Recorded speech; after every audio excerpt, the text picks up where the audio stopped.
Hello and welcome. Thank you for joining us. This is Karen. She is a coach, trainer, and consultant that is dedicated to working with women to live their truth and passion with confidence. As the owner of Compelling Explorations, LLC, she offers group coaching programs and facilitation workshops that allow women to go through the process of unfolding to find the passion that lies in depths of their heart and then take action on that passion. Karen also contracts with her local community college to coach computer coding students as they navigate through intensive and immersive boot camps. On the personal side, Karen loves hanging out with her husband, Scott, her sons, Zach and Sammy, family, and close friends. She enjoys traveling, meeting new people, reading, writing, home projects, and strives to always enjoy life and being happy. Absolutely. I love that so much. Karen, thank you so much for joining us. How are you doing today? I'm great. Thank you so much for having me. This is exciting. Where are you tuning in from? I'm tuning in from Albuquerque, New Mexico. Yay! Oh, I have a couple other friends in Albuquerque, New Mexico that I've recorded with, so that's awesome. I love meeting new faces too, so this is great that you're on here. And I love starting out with something more relatable or interesting about the guests. So why don't you go ahead and tell us something interesting about your life?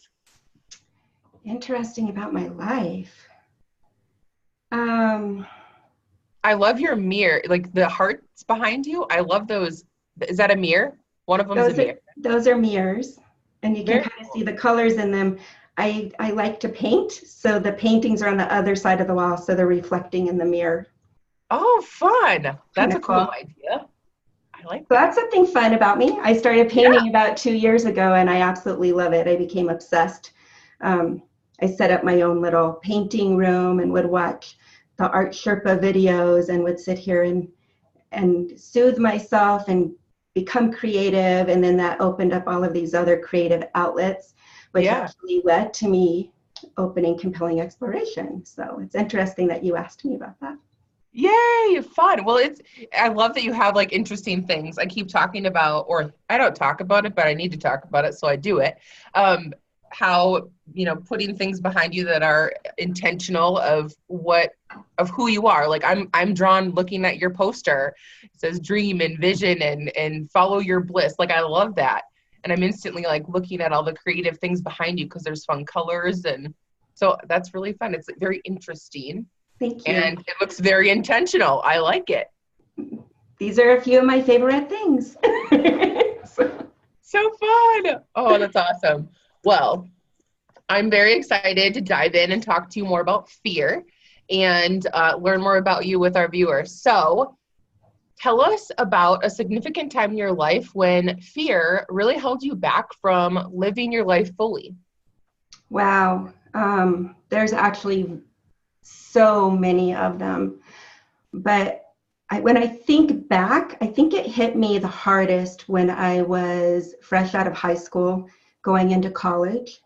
I grew up in a little town, went down to what seemed like a huge city to me, way out of my comfort zone. I had always been pretty insecure and didn't like going anywhere where I didn't know people. Right. So walking into a huge auditorium on a college campus was like the ultimate moment for me to freak out. So, I wanted a degree in psychology and set up my core classes. I walked into a public speaking class and was told that I was going to have to give 4 speeches during the course of that semester. And fear literally took over my life at that point. I never went back to class. I actually dropped out of college because I thought, if that's what I have to do to get a degree, I can't do this. Okay. So it was pretty significant. And it kind of snowballed from there. For many, many years, fear would stand in the way of many things I wanted to do. And it wasn't until I was forced to deal with myself through divorce and being on my own that I realized how much power I had given to fear, and that when you walk towards fear and you actually face it, your entire world can turn around. And so I spent the last 12 years of my life in this really beautiful space of turning that around and seeing all that life can really offer you. And it's not nearly as scary as we make it out to be in our heads. Yeah, absolutely. So when you were going to college, did you say that you moved to a new place too?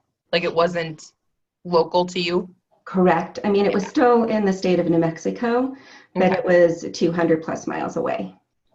Yeah. So that alone, people always say like, "Oh, I wish I could just up and like go somewhere people don't know me and start fresh," that kind of thing. And that's what I think the allure of doing that is like no one will know. And then you get there and then all these fears of like, well, now I have to meet all these new people and do all these things that I would just never do before because it's all part of change, right? Like Right. we ask for change in a degree, and then when it shows up, we're like, that's scary. I don't like that change necessarily because we don't know what to expect because we've never been there before.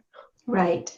And there's a lot to be said for that. You do think if you get out of where you are, everything is going to change and be different. The grass is always greener scenario. And I actually did that. When I moved back to Albuquerque because I wasn't completing college. And then a couple years later, I had the opportunity to move to San Diego with my sister. And when I was in San Diego, I'm sure you have heard the saying, wherever you go, there you are. You cannot escape yourself. Yeah. So it really is, facing the demons within, because once you face that, yes, all of those other places you want to go to and explore become everything you want them to be, but it's dealing with yourself first. Yeah, absolutely. The self-work is what we all need. And it's funny because that's what we run from. Exactly. That's where the breakthroughs are. You look in the mirror and do the work every day and moving through those little things. And so talking about specifically that time of fear for you, like think back and tell us a little bit about where fear was holding you down with that. Where were you mentally and how did you feel about yourself during that time? Because I mean, like you said, that was a significant change. You never went back. Right. I had spent my entire life working with an external compass. And what I mean by that was wanting to be accepted, wanting to be liked, what people thought of me. But I wouldn't ever put myself out there enough for anybody to really even get to know who I was. But, it was always in my head, am I pretty enough? Am I skinny enough? Am I funny enough? Am I smart enough? And I would put all of these things on other people and to make up in my mind what they thought of me without any proof of anything, right? Right. So that was always there. It was always about everybody else. It's like when I look back on it, I don't know how I actually navigated through life at that point, because nothing really had to do, it had so much to do with me because of fear, right? I made everything about me. Yeah. But all of the thoughts and opinions were about others, if that makes any sense. Yeah, no, that's true. Another guest that I had on the vlog, she specifically talked about, it's called The Work by Katie Byron, I think it is. And it's really questioning our thoughts that we have, and asking ourselves, is this true? So like, the fact that you had to give those speeches, is it going to make or break you? Is it true? All those things, we go through a process that she talked about that was really helpful. She walked me through it. But yeah, it's really just questioning our thoughts to actually say like, is this true? Will it change? If it wasn't, those scenarios to kind of just walk you through and really realize, is this a you issue or is this someone else's issue that we are taking on and manifesting in our head to make it this bigger thing that didn't even need to be there in the first place? I think a lot of people waste their time worrying about the what ifs instead of, thinking about the possibilities. Right. And it's interesting that you brought up the is it true question, because that is really my marker in life now with everything. I turn that question around a little bit sometimes, is it untrue? Because of some of the thoughts, especially when it comes to building confidence. Is it untrue what somebody else said or thought about me rather than is it true? Because there's so many untruths that are said to us or that we collect over the time. But it's a very powerful question. Is it true? Is it untrue? And if you allow yourself that space and time to really explore that question, the answers will blow you away if you're willing to accept them. If you're really, because most of the time,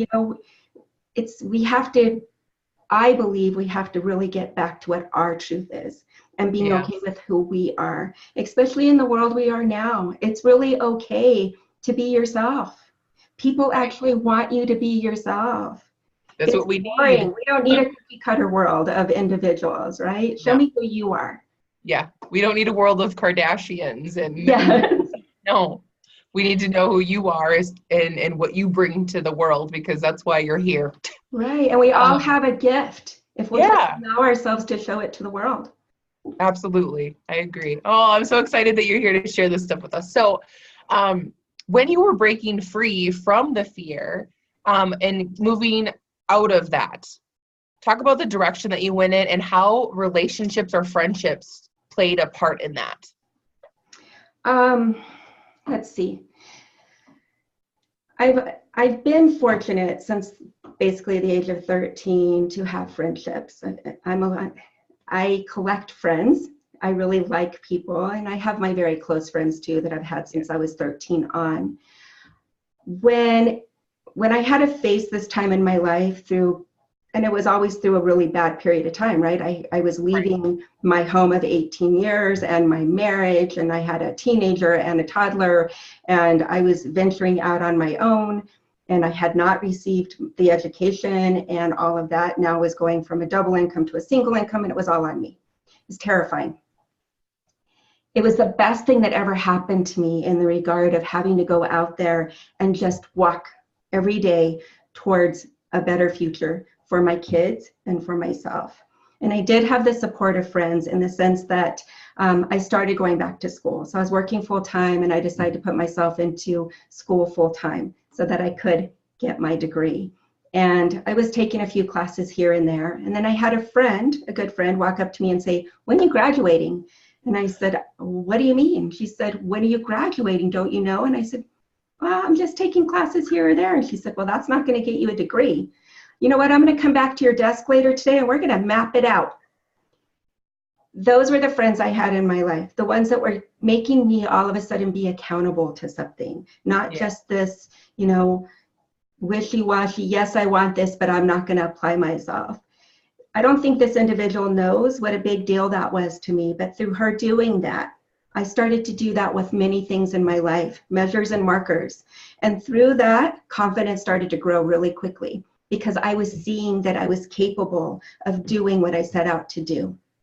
And by having the deadlines to do it, it would come to me faster. That's amazing. Those were little steps. I started working out. I started running. I also, a big deal, I think this is a big deal. When I left my marriage, I told myself I was not going to date anybody for 1 year. The only person that I was going to date was myself. Mm-hmm. Because I wanted to figure out who I was. I didn't know. I had no idea what I liked, what I wanted to do, how I wanted to spend my time. It was always about managing a family, managing my relationship, making my husband happy. Now it was time to figure that out for me.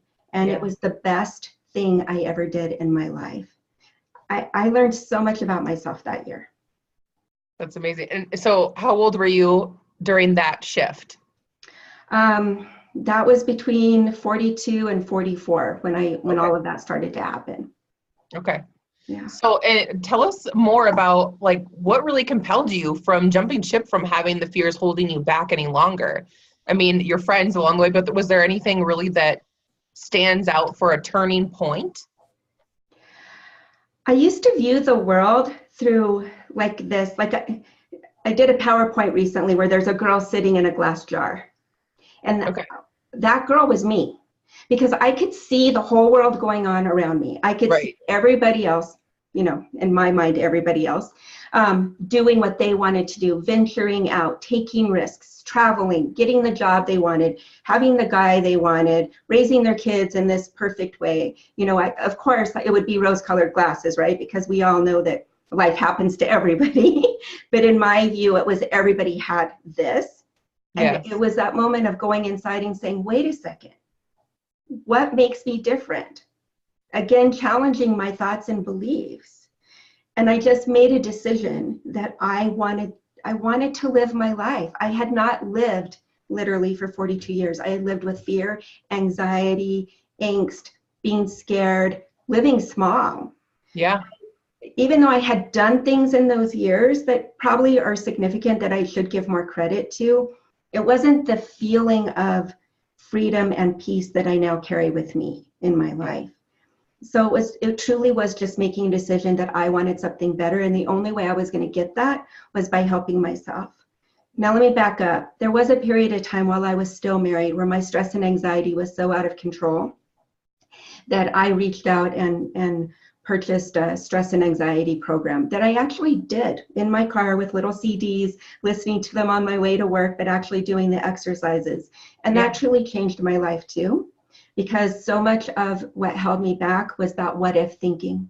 But it wasn't what if something wonderful happens? What if I do get that job? What if I can make this much money? What if I do get to travel the world? It was always about what if in the most horrible, despairing way you can think of.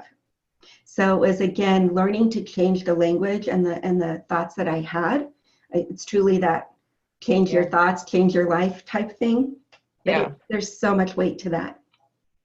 Absolutely. That's so true. And what you were saying about thinking what everyone else what everyone else had, that's just like the lack mindset, right? Like we think everyone else's life, like you said, grass is greener on the other side kind of thing, that we think everyone has this going on. And it's way harder this day and age too, because social media, everyone is formulating the best answers to respond to people and making sure it's all pristine and taking the best selfies, and perfection is what we've breeded over this generation of people really feeling like it has to be perfect and that you have to know everything and be all the things and do all the things.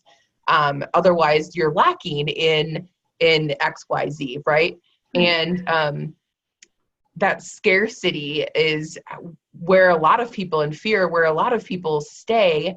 And like you said, 42 years is basically you weren't living, you were doing what you really thought. You were following a script basically of how you thought it was supposed to go. And but finding yourself unfulfilled and no peace. And so yeah, that is enough to make someone be compelled to just stop it, right? You know, enough is enough. When you look back, I think reflection is a huge part of that. That we're so busy these days too, is that a lot of people don't reflect on those things to really figure out what they need and how to move forward in a more positive way, and get rid of those fears, because we all have our fears every day. It's just, if those little fears keep going, then they get to big scary monsters. And the Mel Robbins 5-4-3-2-1 book was a big help for me listening to that. How I get out of bed every morning. Is it? Yes. I love it. I recently just finished the book like a couple weeks ago, and I think about it all the time, because I would think that, like, just get up and do it, and then I'd sit there and think about it. Right. So it is really, like we've been talking about, like the taking action part. Like, instead of just talking about what everyone else has, you know, if you want it, then you got to go get it, and no one else is going to do it for you. Right. So, and baby steps go a long way. It's true. They really do. Starting is the most important part. Yes. And when you do have the opportunity to stop and look back, it's amazing how far you can come. Yeah. And even though that 42 years was not everything I wanted it to be, I can honestly, when I look at my life, I don't have any regrets. I really don't. Whatever that 42 years was, it formulated, that's how I became who I am. Yeah. And so I have a lot of gratitude for my entire life. Actually, I learned so much. It gave me compassion for so many other individuals that struggle with this. And it all leads somewhere. Right. And so the word that I use hope is a big word to me. And the more you know about me, the more you learn that hope falls into everything that I do. And I have hope programs and blah, blah, blah, blah. But it's always because I had that glimmer of hope, even when it was horrible. And I still have hope. I'm super hopeful about the future because who knows? It's exciting now to move forward as opposed to, oh crap, right? What's tomorrow going to bring? Now I'm like, what's tomorrow going to bring? So. And that's a huge shift in your mindset to like go from one to the other. And it's really just the negative to the positive type thing, taking a negative habit and making it a positive, like a good thing for you in your life. Or the hope thing that you were just mentioning, I think of, having faith over the fear and really just knowing like whatever those fears have, it's not the end all be all. You got to, as you move through, you'll see that it's not as hard as you think it is. And another big part of that too, I think, is trust. Trusting yourself. When you have trust in yourself to be able to handle whatever comes towards you, then it's not as scary. Yeah. So much of my fear, I believe, was because I didn't trust myself. I didn't think I was capable and competent and able to handle. And now I trust that I can. Because I've proved that to myself 100 times.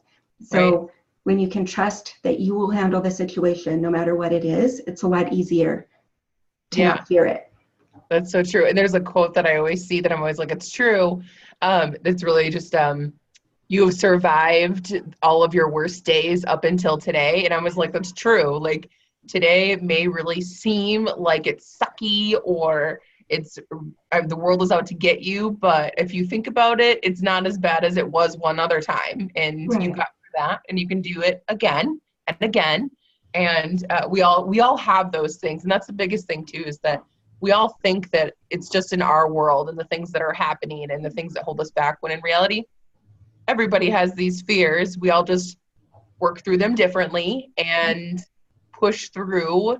And I think a lot has to do with the things that we surround ourselves with. So I would love you to share what your advice about overcoming or moving through fear is. What advice would you give the viewers for that? So I'm a coach.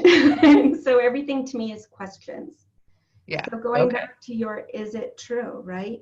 I actually have come up with a little worksheet that I work through fear. We all have acronyms out there, right?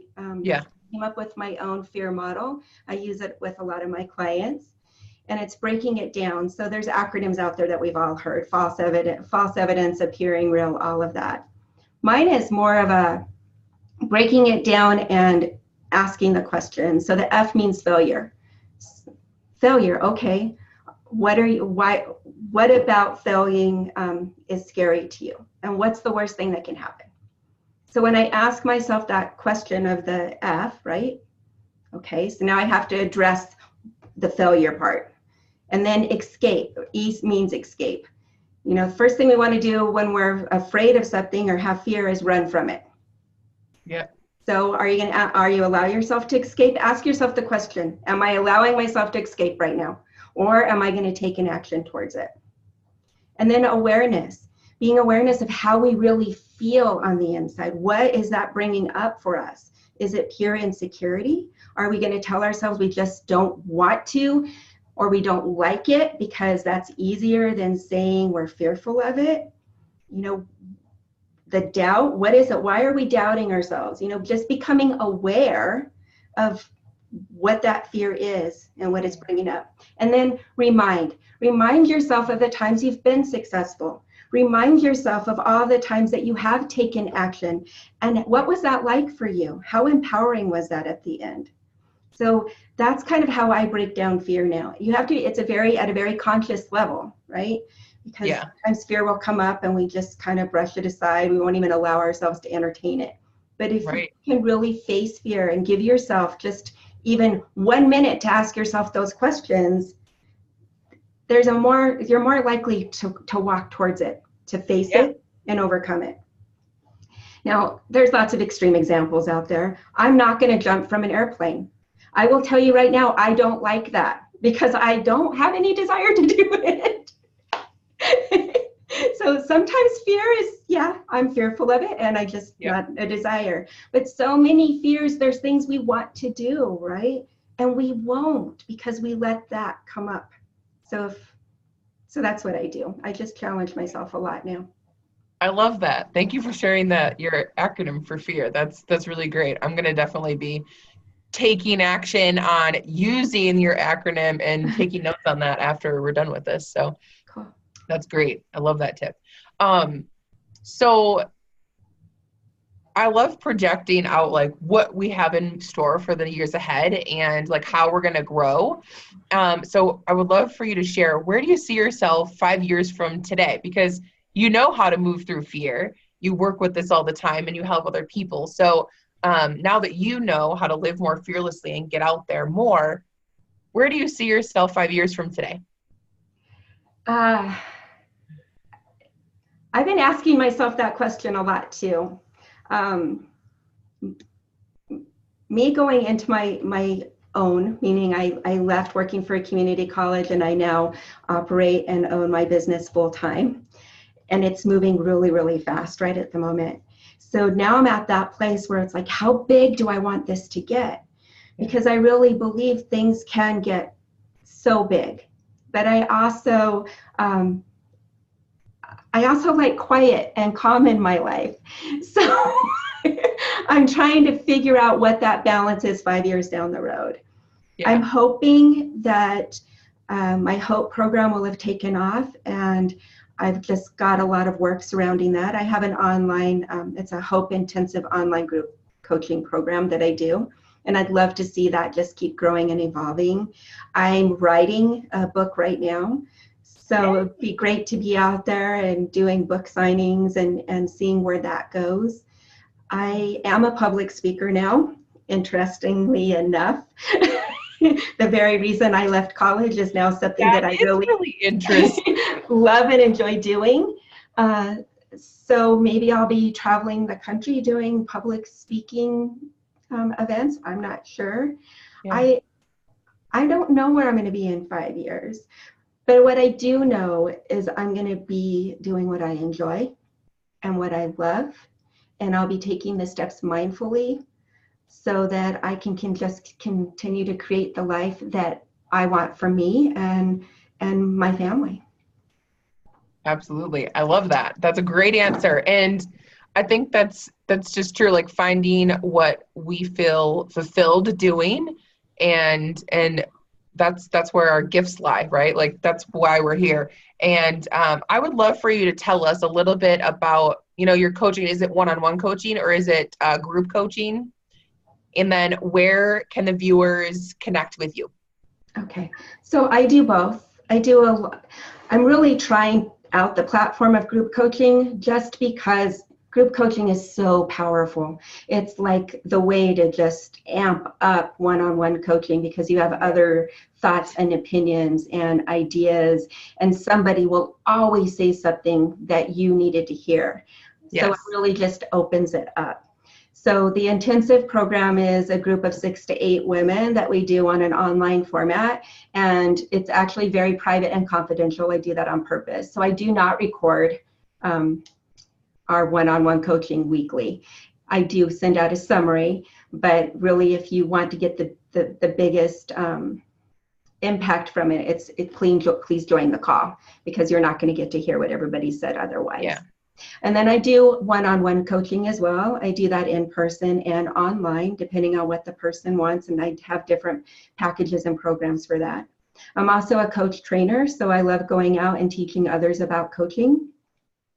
And what else do I do? All fun things. All good. All fun things.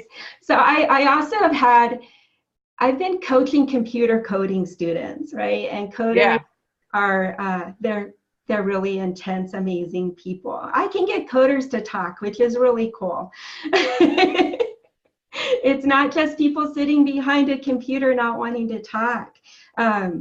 That's amazing. Coding is hard. Like right? The number one thing that's a problem right now is that people are just going to work, coming home, sitting behind their phones, watching social media, watching Netflix, and we've lost a lot of human connection because of that, because of we're connected on social media, and going back to the perfect everything, or vice versa. Everyone's complaining on their Facebook, depending on who you're watching, but I only surround myself with positive people. Yeah, me too. But yeah, I love that you said that you can get people that wouldn't normally talk to talk, because that's a great skill set, connecting with people.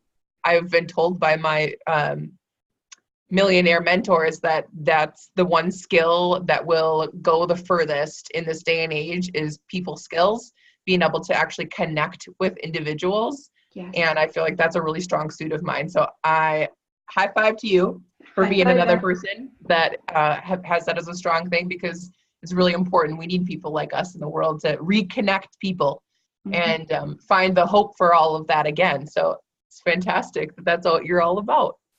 Well, curiosity goes a long way. I'm just naturally curious. And I guess you could call that naturally nosy too. I don't know. But people intrigue me. Everybody's got a story, you know. The things that you can learn just by having an interaction with somebody is amazing. And it can go so far. Yeah, I totally agree. So I know I mentioned this to you before we started recording, that I was out connecting with my friends and hanging out with them, and I didn't want to go home because we were, just having a good time hanging out, talking. And that's honestly just what I'm all about. I wasn't drinking, like I was just hanging out. And I love just getting to know people on a real level is what I'm all about. And people literally stop in conversation and they tell me, "You're such a great listener, and I feel really connected to you." Men and women alike. They're like, "I feel like I know you." And I was like, I'm just listening and being receptive to what you're saying to me. But people aren't used to that, which is just so scary, that we're so disconnected between each other, and that people, if you're not looking at your phone and then you just have a conversation with someone, it is thoroughly shocking people. I'm finding. Yes, that is so true. That's what I hear a lot of, especially coaching these students, is thank you for listening.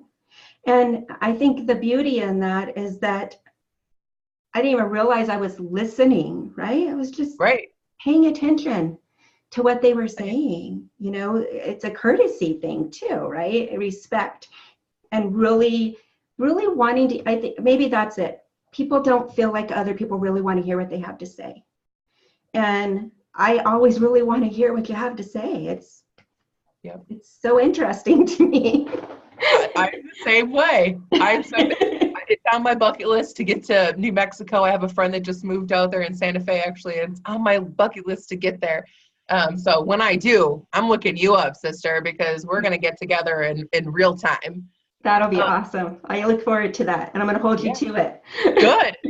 Please do. Hold me accountable for that. I want to be held accountable. Absolutely. So I don't think you mentioned, where can everyone connect with you? Where's the best way to connect with you?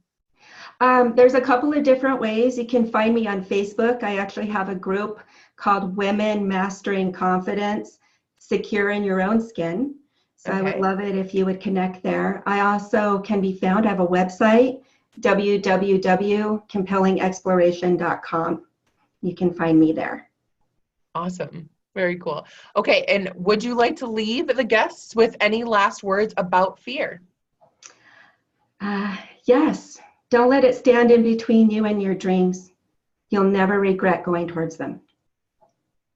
Yeah, absolutely. Like you said, no regrets. You've learned lessons throughout everything in your 42 years leading up to when you had that shifting time. And every single day we're experiencing something new and interesting, but we're not picking up on them all the time. So not letting the fear stand in your way and moving through them is 100% accurate. That's exactly what we need to be doing to be growing and expanding on what makes us happy and fulfilled, and how we can bring what we have to the table for everyone else. Because if we're not, then we are providing a lack for the people around us, because we have gifts that we're not sharing. And the more we do all those things and be ourselves, trust ourselves, like you said too, that all just comes together. So this was So amazing. Thank you so much for your time and coming on the vlog today. If you guys love what you're hearing, you need to go connect with Karen. And I would just like to say thank you for joining us, Karen, and everyone that's listening. Remember to love yourself and live fearlessly. Thank you so much.